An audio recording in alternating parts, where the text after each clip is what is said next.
Le vol parabolique est une prouesse technique qui a permis à l'humanité de repousser les limites de la gravité, a joué un rôle essentiel dans l'exploration spatiale, la recherche scientifique et même l'industrie cinématographique. Aujourd'hui, nous allons remonter le temps pour découvrir les origines de cette incroyable aventure, explorer les moments clés qui ont marqué son développement et plonger au cœur des expériences vécues à bord de ces avions, pas comme les autres. Installez-vous confortablement et préparez-vous à décoller pour cette aventure hors du commun.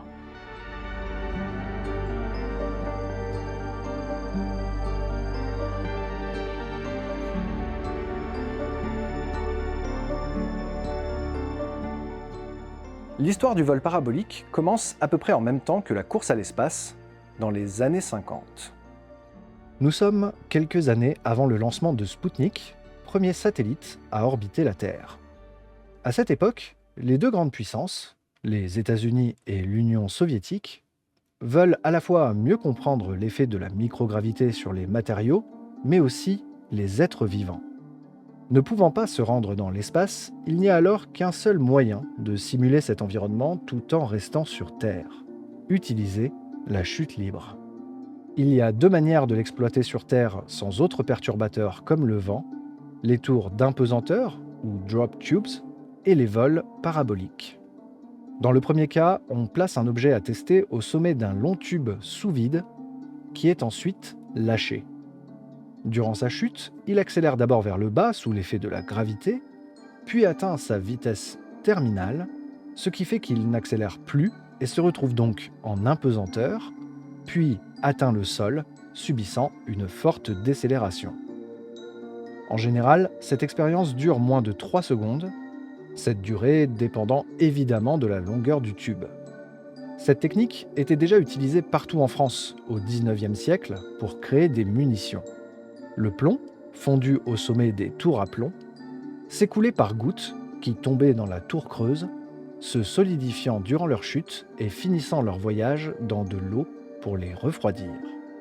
La technique sera utilisée jusque dans les années 90 en France. Du côté scientifique, la même technique permet d'observer les conditions de l'impesanteur. On compte aujourd'hui plusieurs tours d'impesanteur dans le monde, comme la Fallturm de Brême, en Allemagne, ou le Zero Gravity Research Facility et la 2.2 Second Drop Tower du centre Glenn de la NASA dans l'Ohio. Il existe également des puits à chute libre, fonctionnant sur le même principe, sauf qu'au lieu d'utiliser une tour plus ou moins haute, on creuse un tube vertical directement sous terre. En 1989, au CEA de Grenoble, on érige le TCL, ou tube de chute libre. Profond de près de 50 mètres, d'un diamètre de 20 cm, le tube sous vide permettait d'observer la solidification des gouttes de métaux et d'alliages fondus. Durant la chute de 3,1 secondes, avec une gravité quasi absente, les scientifiques cherchaient à comprendre le phénomène de surfusion et le passage de l'état liquide à solide sans autre perturbation. Le TCL est démantelé en 2007. Forcément, en plus de l'inconvénient de réaliser des structures verticales en vide quasi complet pour seulement 2 ou 3 secondes de chute, la fin de l'expérience se termine en crash plus ou moins violent, ce qui n'est pas très adapté pour des êtres vivants. C'est là qu'entre en jeu le vol parabolique. Dans les années 50, les pilotes américains et soviétiques commencent à utiliser une certaine manœuvre précise permettant de recréer un environnement de 0G pendant plusieurs secondes. Théorisée par les frères Haber, deux scientifiques allemands récupérés par les Américains lors de l'opération Paperclip, la parabole consiste à tirer sur le manche à un angle précis, puis réduire les gaz de façon à réaliser une sorte de trajectoire en cloche. À partir de cette réduction des gaz, l'avion va conserver une certaine inertie et continuer à monter comme une balle qu'on aurait lancée en l'air. Avec un pilotage fin, les pilotes vont faire suivre à l'avion une trajectoire naturelle de chute en le faisant piquer vers le sol dans un angle tout aussi précis. Durant toute cette période, si elle est bien réalisée, les occupants sont dans le même mouvement que leur avion, à savoir 0G, et se trouvent donc en impesanteur. Cette phase se termine quand les pilotes redressent l'avion. Ce procédé, qui ne requiert aucune modification technique sur l'avion, va vite se démocratiser dans les agences spatiales. Après avoir utilisé divers avions de chasse, dont le T-33, dont voici des images assez particulières, la NASA et l'US Air Force se heurtent rapidement à la taille de ces avions qui ne permettent que peu de liberté de mouvement. Ils inaugurent les vols paraboliques à grande échelle en 1957 en récupérant un C-131 Samaritan, un avion à hélice, pour acclimater les astronautes du projet Mercury à l'impesanteur et tester les systèmes des capsules spatiales. C'est le début du Reduced Gravity Program, ou le programme de gravité réduite de la NASA. L'avion reçoit également un surnom qui va rester encore populaire pour les passionnés d'aviation encore aujourd'hui pour désigner les avions 0G, le Vomit Comet ou comète de vomi. La démocratisation des grands avions à réaction va amener à la mise à la retraite des C-131 et va définir les nouveaux objectifs spatiaux des deux blocs. Au début des années 60, la NASA va récupérer 2 ravitailleurs militaires KC-135 et convertir leurs cabines pour accueillir des expériences et cobayes, humains ou non. Du côté soviétique, on opère des Tupolev Tu-104AK depuis 1957 déjà. Les KC-135 américains vont servir à s'entraîner aux premières sorties spatiales de la NASA lors du programme Gemini, mais aussi aux sorties sur la surface de la Lune lors du programme Apollo. Ainsi, les astronautes vont s'entraîner à traîner le fameux chariot d'Apollo 14, ou encore les sorties extravéhiculaires prévues au retour de la Lune, notamment lors d'Apollo 17, comme on le voit ici. Ces avions vont également servir aux scientifiques pour toutes sortes d'expériences en dehors des programmes habités, comme la physique fondamentale, la biologie animale, ou encore la mécanique des fluides. Ces domaines sont aujourd'hui toujours présents et sont même majoritaires à bord des avions 0G. Au début des années 80, une nouvelle étape est franchie dans le domaine des vols paraboliques avec l'arrivée de nouveaux acteurs. En 1981, l'Union soviétique remplace ses Tupolev 104 par 3 Ilyushin IL-76 KT. Aux États-Unis, les KC-135 restent en service et forment désormais de nouveaux astronautes pour leur mission à bord de la toute naissante navette spatiale. Les KC-135 s'avèrent particulièrement efficaces, permettant de réaliser une cinquantaine de paraboles, offrant chacune 15 à 20 secondes d'impesanteur et permettant d'emporter une douzaine d'expériences par vol. La NASA s'essaie également au vol de civils en orbite, avec les sénateurs américains d'abord, suivis par Christa McAuliffe, enseignante, qui vont tous les 3 réaliser des vols à bord du KC-135 pour se préparer à leur mission spatiale. D'autres agences se joignent alors à ces campagnes. L'Agence spatiale canadienne loue l'avion de la NASA de 1987 à 1995 pour 2 campagnes de vol par an, et en parallèle, dès 1993, les Canadiens utilisent également un Dassault Falcon 20, leur appartenant, et vont l'utiliser pour quelques campagnes supplémentaires. Du côté européen, les astronautes Jean-François Clairvoy et Jean-Pierre Aigneret contribuent à la création d'un programme de vol parabolique dès 1989. Le CNES convertit une Caravelle 4R appartenant au centre d'essai en vol de la DGA. Certifiée pour le vol parabolique, la Caravelle, opérée par la filiale du CNES Novespace sur l'aéroport de Bordeaux-Mérignac, réalisera 40 campagnes de vol, 4000 paraboles, l'équivalent de 24 heures d'apesanteur, avant une retraite bien méritée en 1995. Lors de son exploitation, c'est non seulement des expériences scientifiques européennes, mais également canadiennes, qui auront lieu à bord. Elle est aujourd'hui exposée, ou plutôt laissée à l'abandon, sur le tarmac de Mérignac, propriété du Conservatoire de l'air et de l'espace d'Aquitaine. Les années 95 et 96 voient arriver de nouveaux avions des 2 côtés de l'Atlantique. Cette année-là, la NASA ajoute à sa flotte des avions DC-9 pour le vol parabolique, et l'Agence spatiale canadienne va à nouveau signer un accord pour l'utiliser plusieurs fois par an jusqu'à la mise à la retraite de l'appareil en 1997. Du côté de Novespace, on remplace la Caravelle par un Airbus A300, plus précisément un exemplaire prototype de la firme européenne.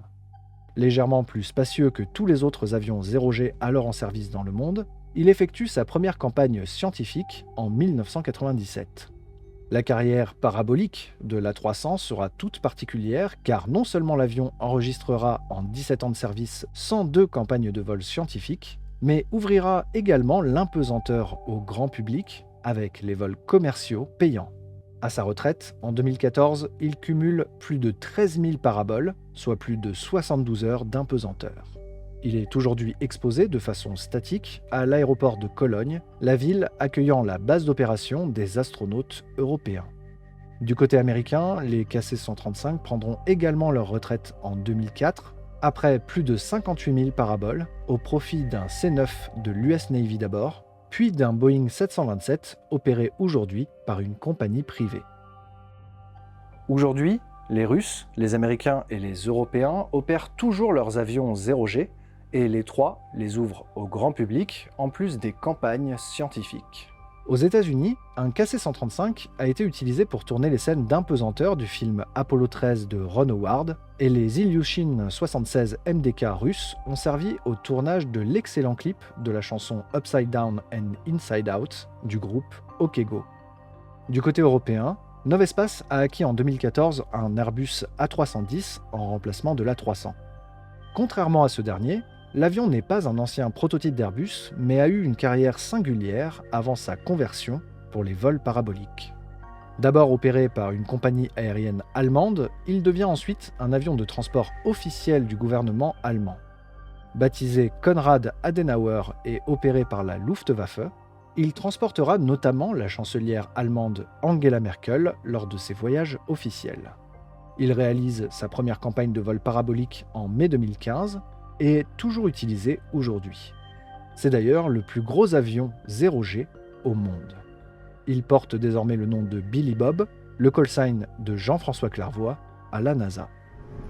Et justement, en ce 12 octobre, le CNES m'a invité à faire un petit vol avec eux. Petit, hop. Ouais, c'est bien, hein? Le pilotage est totalement différent d'un vol classique. Sur le siège de gauche, le pilote est en charge du tangage. C'est lui qui va tirer ou pousser sur le manche de façon précise pour garantir une accélération quasi nulle durant les paraboles.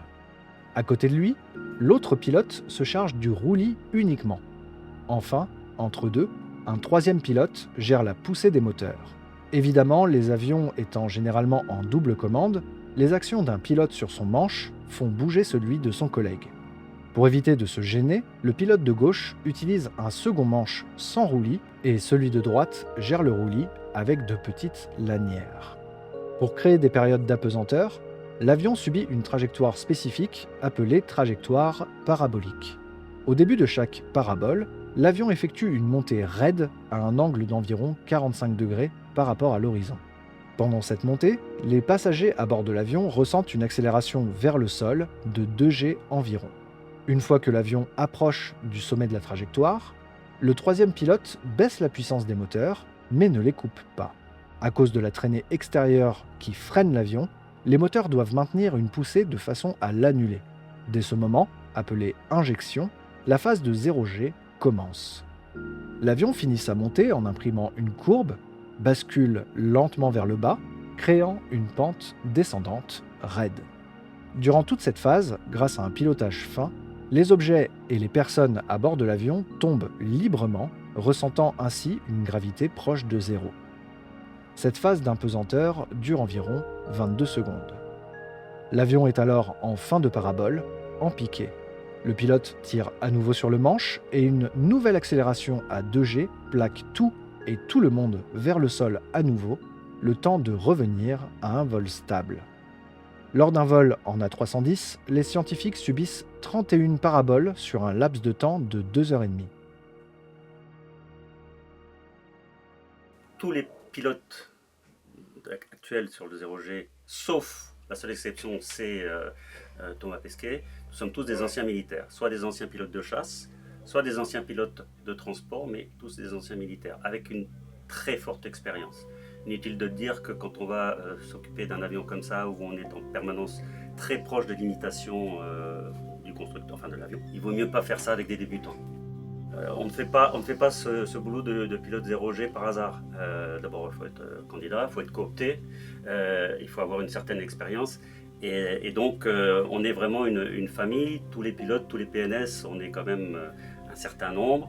Quand on se retrouve à Bordeaux le soir, sans faire d'excès, parce que le lendemain matin, quand même, on va faire un peu des paraboles, et tu as pu voir, puisque tu as eu la chance de voler avec nous, c'est relativement fatigant. À l'issue des paraboles, tu vas voir ce soir, tu n'auras pas besoin de berceuse, tu vas t'endormir très très très rapidement. Le CNES réalise toute une flopée d'expériences. Lors de cette campagne, le CNRS, les universités de Grenoble, Caen ou encore Orléans, la société Comat, mais aussi et surtout le CNES, travaillent sur des sujets aussi divers que les rhéologies sanguines, la culture de plantes dans l'espace, la perception de la rotation en impesanteur, le déploiement de panneaux solaires, les systèmes anti-incendie dans l'espace, ou encore un prototype de drone spatial. Les vols paraboliques, il faut voir ça comme un moyen d'essai en réalité. Et c'est pas une finalité. On ne fait pas du vol parabolique parce qu'on a envie de faire de l'impesanteur à titre personnel ou parce que ça fait bien dans son carnet de vol. Le CNES a imaginé cette activité au milieu des années 80 comme laboratoire de recherche en soutien à la recherche académique qui souhaite développer des expériences en impesanteur.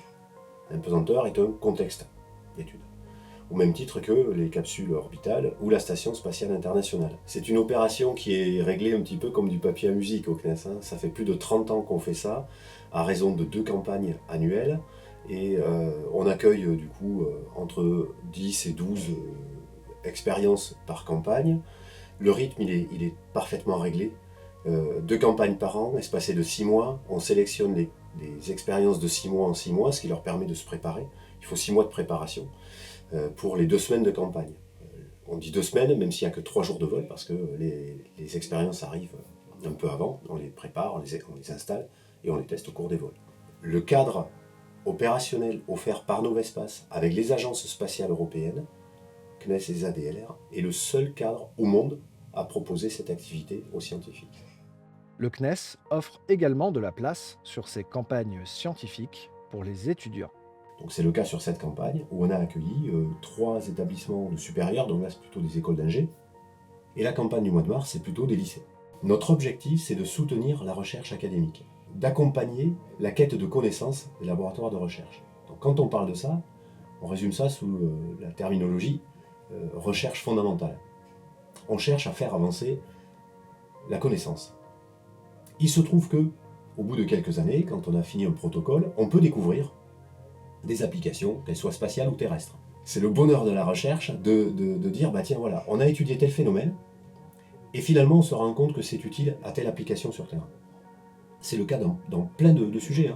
La physiologie, alors c'est pas quelque chose qu'on fait en vol parabolique, mais dans les vols spatiaux, dans l'ISS notamment, les vols de longue durée ont amené des connaissances sur l'ostéoporose des astronautes. C'est pas une pathologie pour l'astronaute, mais c'est une pathologie sur Terre. Ce qui a été mené dans les vols spatiaux de longue durée permet de mieux comprendre le phénomène sur Terre et de l'enrayer en fait auprès des malades. Donc ça c'est génial. On a fait évoluer l'échographie. On a apporté, sur le plan médical, donc il y a énormément d'applications qui sont issues des recherches qui ont été menées. L'idée d'une application issue de ces recherches-là, qui soit utile à l'humanité, je trouve que c'est quelque chose d'extrêmement riche. Pour un touriste comme moi, l'heure n'est pas tellement au travail. Pour le Quidam, les phases en 2G peuvent être déroutantes, mais ce qu'il est encore plus, c'est évidemment les phases de 0G. Dans la partie arrière de l'avion, sur nos sièges, nos jambes se relèvent naturellement et seules nos ceintures nous empêchent de flotter dans la cabine. On se sent comme dans l'eau, à la différence que les fluides de notre corps flottent aussi, ce qui fait légèrement remonter plus de sang dans la tête. Cela se voit particulièrement sur les visages, qui ont tendance à légèrement rougir, ce que l'on constate aussi chez les astronautes présents dans l'ISS.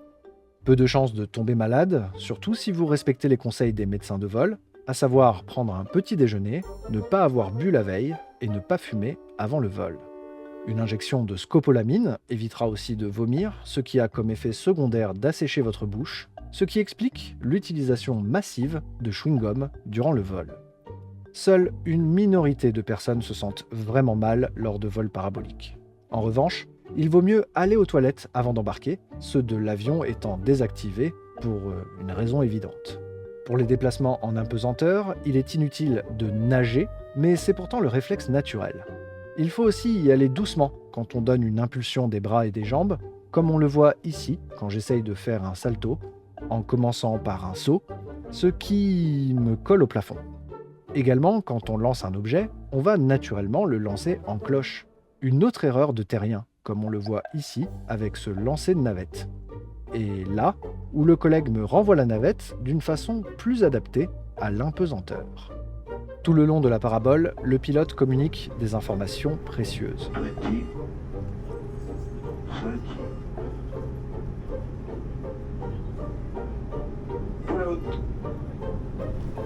Il faut bien l'écouter parce que si l'on n'a pas les pieds vers le sol lorsqu'il annonce pull out ou ressources, les 2G vous projettent vers le sol. Pas d'inquiétude, la cabine est recouverte de tapis sur le sol, comme les murs et le plafond. Il est en revanche facile de se désorienter en impesanteur, surtout avec le peu de repères et le hublot absent dans la zone d'expérimentation. C'est donc un nouvel environnement qui prend un petit temps d'adaptation. Après une trentaine de paraboles sur ce vol de près de 3 heures, l'avion se repose sur le terrain de Mérignac. Après chaque vol, tous les participants se regroupent et participent à un débriefing général sur leurs expériences. C'est très bien déroulé, on est content de ce qu'on a vu. Il faudra qu'on voit comment on récupère les accélérations de l'avion. Je ne sais pas encore comment c'est fait, qu'on puisse recaler nos modèles. Voilà, et puis merci aussi aux équipes qui étaient toujours là quand il y a un petit moment de flottement ou quand on fait une petite erreur, qui étaient toujours là prête pour intervenir. Ouais, je pense que c'est bien passé. On n'a pas encore vu toutes les vidéos, mais ce qu'on a vu à l'œil, nous, ça nous a bien plu. Dès le lendemain, les scientifiques auront accès aux données précises du vol, à savoir les accélérations dans tous les axes, l'altitude, la pression, le tout calculé tous les 15e de seconde du démarrage à l'extinction des moteurs. Ces données sont précieuses, car elles permettront de les calquer sur les données des expériences et en tirer des conclusions précises.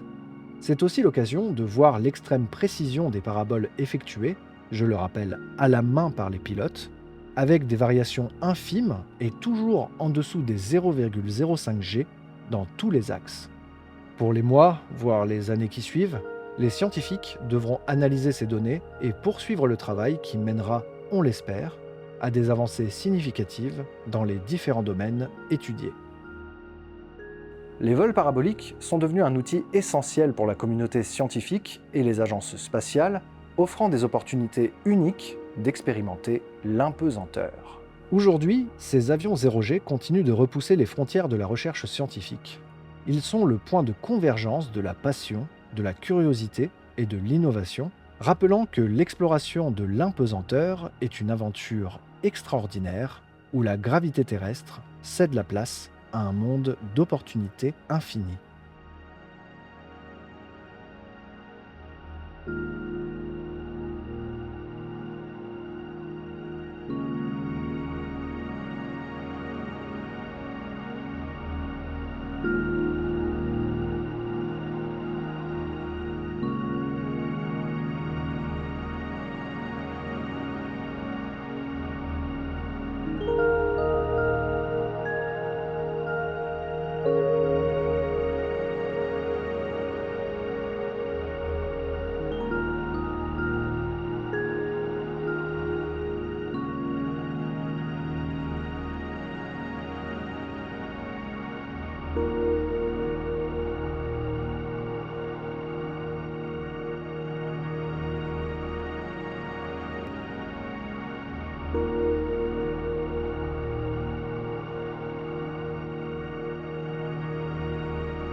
J'espère que cette vidéo vous aura plu.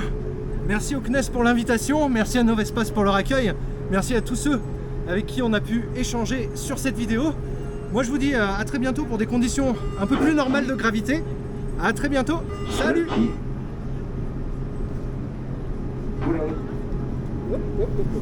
Voilà.